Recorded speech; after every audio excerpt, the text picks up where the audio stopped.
Keputusan MK itu nanti pastilah Prabowo Gibran menang dan Gibran nggak mungkin diskualifikasi karena keputusan-keputusan itu sudah keluar kan, nggak masuk akal pemilu ulang dan Gibran diskualifikasi. Saya menilai Solsibu dan 003 paham betul nggak mungkin pemilu ulang.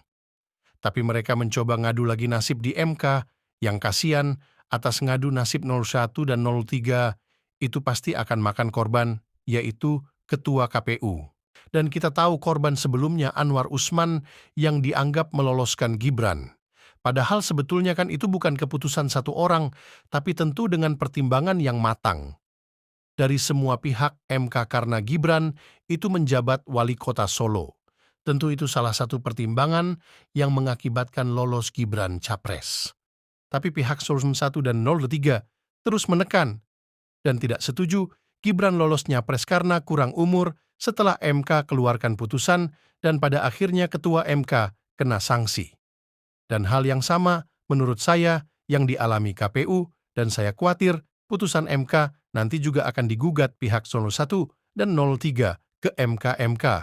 Tapi yang pasti Prabowo Gibran menang dan tak mungkin pemilu ulang dan tidak mungkin Gibran Raka Buming Raka didiskualifikasi ibarat sepak bola, tendangan penalti lalu gol, masak minta ulang. Tendangan penalti atau kartu yang sudah dikeluarkan wasit tidak bisa ditarik kembali paling wasitnya kena sanksi pemilu ulang tidak mungkin.